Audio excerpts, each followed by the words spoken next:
Какво става, маняци? Добре дошли в каналът на Setup One и в днешната доза Setup One News. Преди да започнем, както обикновено, една дума от нашия спонсор. Вдъхни живот в твоя нов компютър сега с CDK Offer. В описанието ще намериш линк към CDK Offer, където можеш да купиш Windows 11 с огромна отстъпка. С нашия промокод SET25 получаваш допълнително 25% намаление от вече намалената цена, след което само остана да активираш твоя Windows и компютърът ти да се зарадва на новата си душа. С код SET25 получаваш също отстъпка от Office пакетите и Windows 10 в сайта на CDK Offer. Линкови към всичките партньори ще намерите долу в описанието. Първата новина за деня. Noctua официално пускат на пазара NH-D15 G2 и NF A14 X25G2 вентилаторите си в Chromax вариант, т.е. пускат ги черни.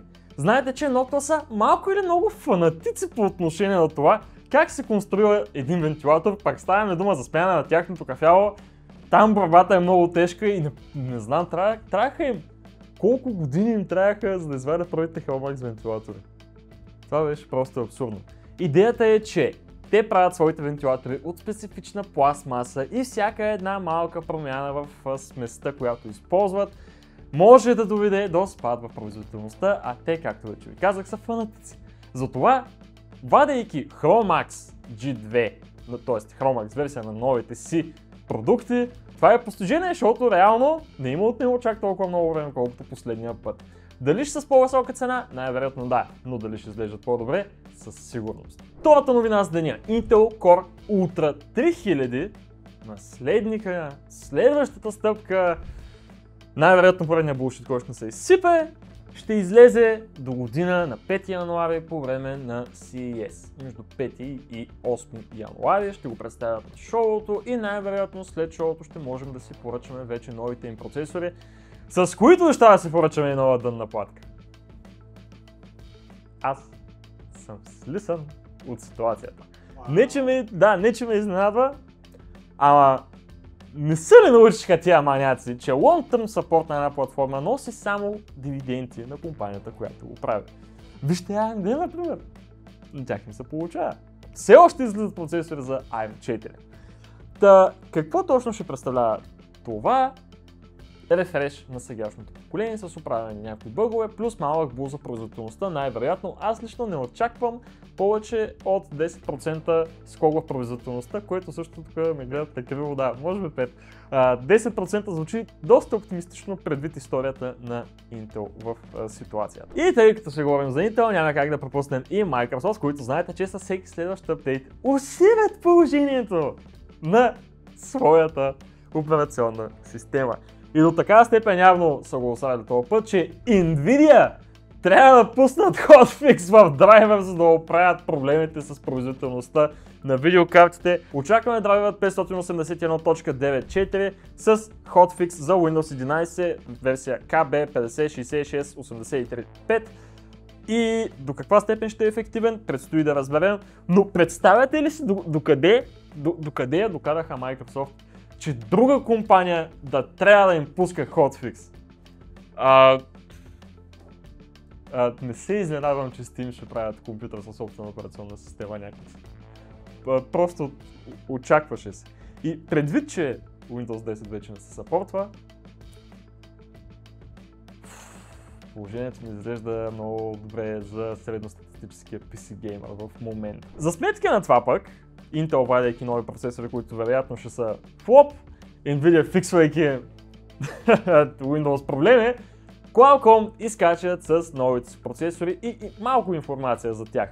Както знаете, те от може би вече 2 поколения правят процесори за лаптопи и по-сериозни мобилни устройства, които са, между другото, доста адекватни, ако ви трябва машина, която е основно за average юсърите, т.е. писане на документи, браузване, таблици и така нататък, консумиране на съдържание. За гейминг, не чак толкова. Но Qualcomm обещават, че новите им процесори ще са с 90% подобрен compatibility rate спрямо видеоигрите и с 50% по-бърза вградена видеокарта от Intel Core Ultra 2 серия процесори. Това ще е именно видеокартата Adreno X2, която ще е вградена в новите процесори на Qualcomm. Очаква се спрямо предишната генерация, 2.3 пъти производителност в гейминг и да са по-добри или поне да се борят до колкото им е възможно с вградените видеокарти на AMD и на Intel. Това дали ще е така, предстои да разберем. Qualcomm се доказаха като доста сериозна компания, натискайки пазара с изключително добре оптимизирани мобилни устройства, които не бяха без своите бъгове. Така е, ние сме тествали няколко и бъгове има, но същевременно производителността и таргета от пазара, към който те се стремят, не е нещо недостижимо за толкова сериозен играч, според мен. Вашите коментари може да оставите долу, разбира се, по тази тема и по всички новини, които коментирахме в момента. След този кратък лъч светлина за тези от вас, които ги интересува въобще какво правят Qualcomm, пак влизаме в мрака, маняци. Става тъмно, Мордор се надига, Саурон се резарекна. Положението е тотал щета. Знаете, че цените на паметите са извратени. В момента моят компютър някак се струва 20 000 лея. Не съм платил 20 000 лея, даже не съм и близо. Но това е заради скока в цените на SSD-тата и на RAM паметите. И говорейки се за това, PowerCore предупреждават, че 2026 ще има значителен скок в цените на видеокартите и приканва потребителите, ако ще апгрейдват своите конфигурации следващата година, апгрейднете ги сега. Има Black Friday промоции, има коледни промоции или ще има, би трябвало да почнат от 1 декември, предполагам, до поне 1, 2, 3 януари. Това също мога да ви го кажа, цените няма да паднат скоро, просто защото AI индустрията настъпва и нас, малките потребители, кучета не яли маняци! Никой не го е за малкия Миленчо, който толкова много иска да си вземе видеокарта за Коледа и да си сложи 32 гигабайта RAM памет. За съжаление обаче, ако иска да го направи, до година ще трябва да удари мазния кеш, брат, който най-вероятно няма, защото особено пък тук ще влизаме в еврото, ще се изчисляват заплати, ще стане един пълен мазалак, за което аз съм подготвен, надявам се и вие, и всичко да бъде наред. Макар че, ако искаме да се сгубим компютъра, няма какво да направим в тази ситуация, защото не мога да отидем на протест пред Nvidia. Всъщност, не можем ли?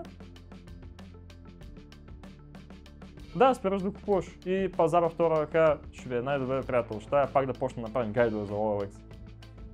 Което между другото не е лоша идея, така или иначе. Говорейки си за PowerCore, те правят карти на AMD. AMD FSR Redstone беше демонстриран в Call of Duty Black Ops 7. Да, това е недоразумение на видеоигра. И там беше много недъгало изпълнението от това, което гледахме ние, защото тази игра няма да си я купим. И специално мога да ви вземем видеото на Digital Foundry, който тества как се представя новият FSR. На моменти е впечатляващо, на моменти пък е мега зле. Предстои, разбира се, с течение на времето да видим реално на какво е способен. И тъй като хората нахраниха AMD, че това е някакво много жалко подобие на демо на новия FSR, AMD казаха, че на 10 декември ще лаунчнат пълния стак от фичърси за FSR Redstone, което означава, че най-вероятно ще бъде наличен и в други игри, освен тая жалкарщина, дето е Black Ops 7. Разбира се, подобно на FSR 4, поне в началото най-вероятно, пък може за по-нататъка, за момента ще се поддържа само от 9000-та серия видеокарти на AMD. Тоест от последната генерация видеокарти, които така или иначе са много добра оферта и ако ще апгрейдните, бих ви насочил към AMD. В днешно време, разбира се. Не знам кога ще гледате това видео. Надявам се да не след една година, защото тогава ще е абсолютно нерелевантно. Поне ще ми гледате тъпата физиономия в интернет. На фона на последните събития с скоковете на цените на памети, недостига и разбира се съветите от PowerCore, които чухме днес, силно вероятно е AMD и Nvidia да убият бюджетните си видеокарти поради недостига на памети и на чипове като цяло. Това по какъв начин би се отразило на пазара? Супер много хора ще се насочат към втората ръка компоненти, което най-вероятно означава, че дори втората ръка компоненти до година пак ще получат значителен бъмп в цените си и най-вероятно ще са по-скъпи отколкото са в момента или отколкото са били преди 6 месеца. Също така, ако сгубявате нова конфигурация и няма наличността на бюджетни видеокарти, Според мен Intel може би ще бъде един от малкото бюджетни варианти, който въпреки всичко все още остава компромисен вариант. Така че казвам ви, да не кажете повече, не съм ви казал, не че на мен ми пука дали ще си апгрейднете компютъра в момента или след 10 години или ще изхарчите повече пари. Реално се опитвам по някакъв начин не да ви налея къл, а да ви дам съвет, който дали ще послушате или не, за вас е. Ако смятате да апгрейдвате, било то дали ще си взимате нисък клас компютър, ще апгрейднете стара видеокарта с нисък клас нова видеокарта, дали искате да вземете някаква нова видеокарта, която е по-скъпа и така нататък, момента е в следващите 2 месеца. Защото силно вероятно след CES положението да стане мега дроб. Дори и преди това е силно възможно положението да стане мега дроб. Силно се надявам поне покрай Коледа сегашните цени да се задържат и да не скачат повече, въпреки че това силно ме съмнява. Надявам се, пичове, да сте си направили апгрейдите за следващата една година, а за тези от вас, на които им предстои и смятат да апгрейдат до година, надявам се, че сте си отделили нужния бюджет. Това бяха всички новини за днешното видео, маняци. Малко негативна нотка, но такива са новините от седмицата и разбира се, това са новините, които ви показваме в Setup One News. Дали позитивни или негативни, не зависи от нас, не си ги избираме ние. Благодаря, че гледах това видео. Ако то ви е харесало и ви е било полезно, ударете един лайк. Ако не, ударете един дизлайк. Абонамент за канала винаги е добре дошъл и както винаги долу в описанието ще намерите линкове към нашите социални мрежи и към нашите партньори, при които можете да ползвате промокод Setup One за 3% допълнителна отстъпка. Това беше всичко от мен. Благодаря, че гледахте. Чуваме се долу в коментарите. Пишем се долу в коментарите, не се чуваме. Виждам звуци, чувам цветове. Добре е работата. Аз бях Ванък от Setup One. Чао, чао!